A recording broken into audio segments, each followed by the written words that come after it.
The Los Angeles Dodgers have officially won their second straight World Series. And people are throwing around terms like the Dodgers are ruining baseball and MLB needs a salary cap, blah blah blah. Either way, people are upset, and honestly, it's time to admit that the anger is misdirected. I am not a Dodgers fan. I do not claim to be. I am actually a Dodger hater realistically. I would prefer that they don't win because I want parity in the sports that I watch. However, pretending that they are not the model franchise in MLB today is simply a massive lie. The Los Angeles Dodgers are not just the best team in baseball on the field, but they are the best franchise in baseball off the field as well, and that has allowed them to build a consistent winner because they take risks and chances that other teams are not willing to take. People don't like hearing this, but it's true. The issue isn't the Dodgers, the issue is the teams that are refusing to be the Dodgers. Let's take the Yankees for example. The New York Yankees, the big, the bad, the powerful New York Yankees, right? The most famous franchise maybe in all of sports. They traded for Juan Soto and found their way into the World Series in 2024. And can someone remind me where Juan Soto played in 2025? Oh yeah, the New York Mets, because the Yankees wouldn't match their offer. That's kind of similar to when the Dodgers traded for Mookie Betts because of the patheticness of the Boston Red Sox. But the Dodgers extended Betts and allowed him to stay in Los Angeles for the rest of his career. Yes, the price for Betts was cheaper than the price for Soto. That is true. And yes, the player is more well-rounded, but that doesn't matter. The Dodgers kept the superstar that they traded for, and because of that, they were better off. The Yankees did not, and instead they tried to pay 40-year-old Paul Goldschmidt and Cody Bellinger, who were both solid players, but do they combine to make one Juan Soto? You be the judge. Either way, they did not have enough firepower in October to make a run to the World Series like they did in 2025. And if you agree with me or disagree with me on this video, subscribe, because I'm getting close to 25k and I want to get to 25k before the end of 2025, and if you want more of my content, it'll be easier to find, so consider subscribing, but you really should. Thank you. Sticking with the Yankees, look where their money is being spent. $18 million to Marcus Stroman, $15 million to DJ LeMahieu, and $11 million to Aaron Hicks. That's $44 million on players that have been cut because they were useless. Stanton also is making $32 million to be a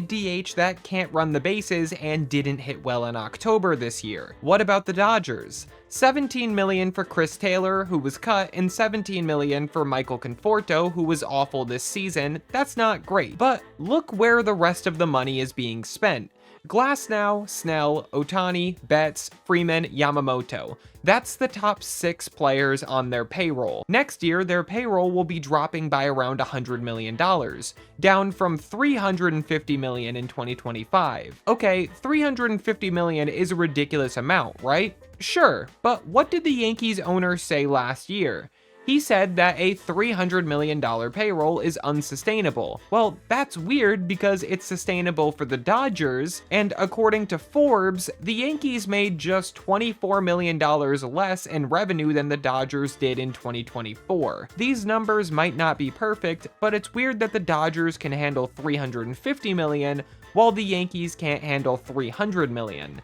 Maybe that's just a facade so that owners can be a little bit cheaper than they have to be. The Dodgers are willing to spend in ways other teams are not willing to, and yes, their owner is richer than most, but adding Shohei Ohtani on a $2 million deferred deal is a marketing dream. Think about how much money a superstar like Shohei Ohtani would bring in. I guarantee he would pay for his own contract in marketing, jersey sales, ticket sales, and then concession sales that come with Shohei Ohtani being in the ballpark, and just postseason potential because of adding the new star. If Shohei Ohtani is too expensive, what about Blake Snell? The low market Arizona Diamondbacks proved that any team can hand out a $200 million contract, as they were ranked 21st in team evaluation but still paid Corbin Burnes $210 million. The Miami Marlins are 30th, and they paid $340 million to Giancarlo Stanton before trading him away to the Yankees. These teams can afford mega deals,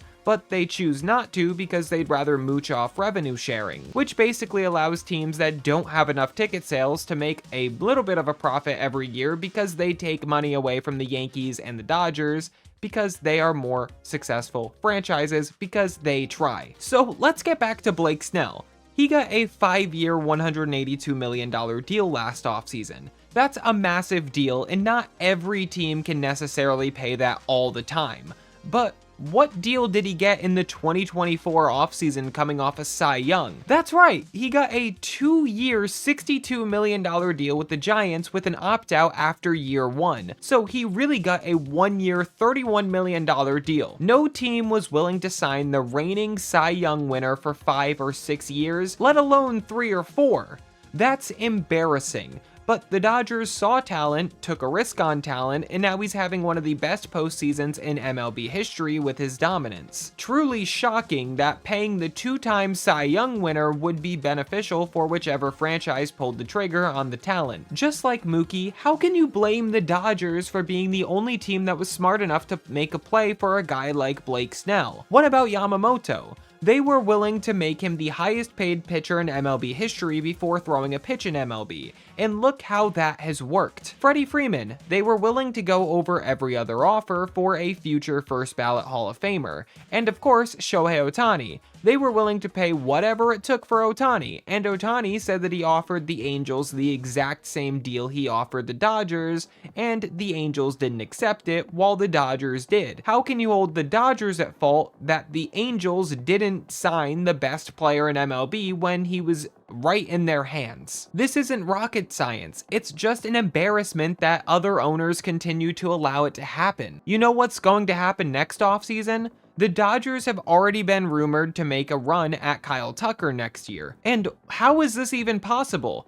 Well, it's possible because much like what the Yankees did with Soto, an extremely high market team, the Chicago Cubs, traded for talent on a walk year, and now will probably end up losing them because they were too afraid to extend their talent. Once again, this is the opposite of what the Dodgers did with Mookie Betts, and now they are back in the World Series for a 2nd year in a row, and the 3rd time since trading for Betts 5 years ago. The Reds and Brewers just made the playoffs, and they are already rumored to be shopping their aces, Hunter Greene and Freddie Peralta. Now, shopping is actually a bit of a strong word. That's not exactly what they're doing, but they're available. Now, let's say the Dodgers decide that they're gonna go out and make a trade for one of these 2 aces that are on incredibly cheap deals. Hunter Greene is getting paid $8 million next year. If he gets traded to the Dodgers, are you going to blame the Dodgers? Or are you going to blame the Cincinnati Reds, who are a playoff team, for not being willing to pay Hunter Greene $8 million? Which one are you going to blame? Because personally, I'd rather blame the Reds, but I think most of Twitter and MLB fans would rather blame the Dodgers and say that they are ruining it when it's clearly because the Reds are allowing it to happen. Now, Freddie Peralta is also going to make around $10 million next year, and the Brewers are too afraid to have to pay that after having the best record in baseball this season. The best record, and they are letting their ace go for $10 million. Like, what a joke that is when you really think about it. Why wouldn't the Dodgers, who draft and develop extremely well, by the way, take advantage of the incredibly stupid team and trade for the incredibly talented pitcher on a discount deal? You'd be stupid to not try to make a play for him, and the Dodgers aren't stupid, so they will try to make a play for him. You'd also be stupid to trade him, and the Brewers are stupid if they do trade him. Hunter Greene is basically the same thing. Another cheap, young, ace starting pitcher that is being shopped because the Reds are too pathetic to pay their players below market value. Way below market value. How is that the Dodgers' fault? What about the Tigers with Tarek Skubal? Back-to-back Cy Young winner, and they are over $250 million off in negotiations for a deal. You're offering your ace, the best pitcher in baseball not named Paul Skeens, $150 million. when he's a free agent at the end of this year. He's going to get $400 million, maybe because of the Dodgers, because they're the only team that pays for talent. Now, instead of paying the player, they're shopping him because they're afraid of the price tag. We aren't talking about Jack Flaherty. We are talking about all-time great starting pitcher Tarik Skubal, who has been dominant in the postseason, who just won the Triple Crown last season, who just won back-to-back Cy Youngs this season, and they are offering him less than half of what he wants and deserves. Not to mention, the offer before this season was supposedly less than $100 million over 4 years. That makes my brain explode. That is simply the most disrespectful offer I have ever heard in my life. You might as well have simply called him into the manager's office, smacked him in the face, stole his jersey, lit it on fire in front of him, told him that they'd rather see Hector Neris start Game 1 of the World Series than ever pay this guy ever again. That is essentially what the Tigers did to the face of their franchise in one of the best pitchers we have seen in recent memory. Now again, if the Dodgers sign this player and pay him what he deserves, it's their fault? It's not the Tigers' fault for letting their superstar walk in free agency and not matching their offers? How is that their fault? This conversation is unbelievably ridiculous. I gotta talk a little bit more about these other teams. The Boston Red Sox are apparently desperate to land Kyle Schwarber if he leaves the Phillies. But he was on the Red Sox 4 years ago when they let him leave on a 4-year, $80 million deal. That's not even that much money for a very good player and one that you loved so much inside your franchise that 4 years later you're still thinking about him. But what was the reason for letting Schwarber walk? Because they said both JD Martinez and Kyle Schwarber couldn't be on the same roster for 1 year. Oh my god, these teams. Sticking with the Red Sox, what about the Rafael Devers drama? They disrespected him by saying, oh, you're our third baseman if we sign Alex Bregman. They signed Alex Bregman, by the way, on what was essentially a 1-year deal, told Devers to get to DH, he said no, and then they traded him because they didn't want to pay $300 million.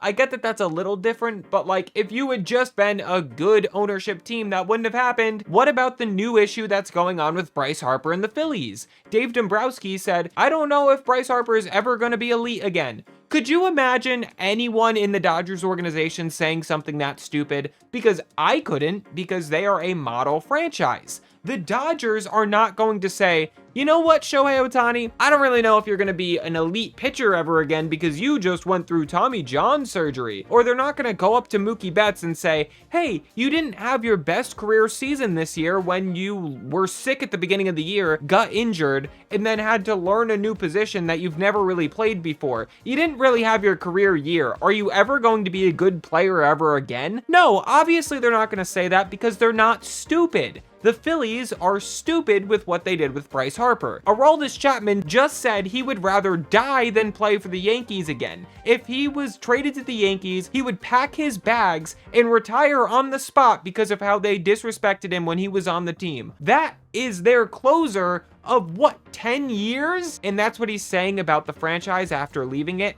My goodness. Look at what is happening behind the scenes on these other teams. You will never hear a player say this about the Los Angeles Dodgers, though, because they are the model franchise in MLB. And players from Japan or the Dominican Republic, this stuff matters.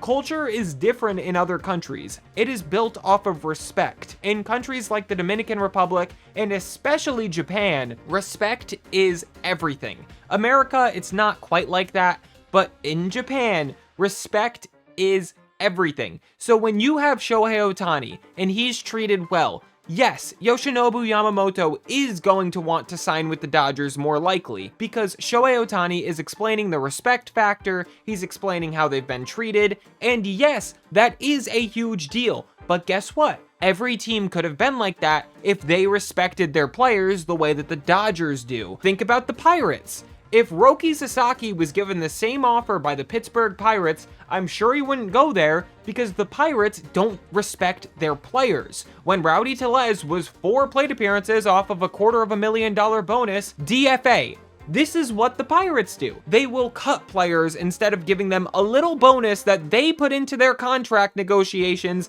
and the players essentially earned, so that they don't have to pay that $100,000 or $200,000. They'll just cut them. Yes, Roki Sasaki would really like to go and play on that team. He's gonna feel super respected by those owners. No, but you know where he knows he'll be respected? Where Yamamoto and Ohtani are saying that he's going to be respected. So that's where he goes. This isn't the Dodgers' fault, this is the other team's fault for putting themselves in this position. And again, I'm not a Dodgers fan. I said that in the intro. It sounds like I'm a Dodgers fan, but really, I'm a fan of the players, and I want the players to be respected by teams. I want them to receive what they deserve, and I want owners to stop getting away with fans saying, oh, the Dodgers are so bad for baseball. No, it's not the Dodgers. It's the other owners that are cheap and are ruining your franchises. It's your owners. The Dodgers are just picking up the mistakes that your owners make. It is ridiculous that this is blamed on the Dodgers. One more example. The Colorado Rockies signed the face of their franchise, Nolan Arenado.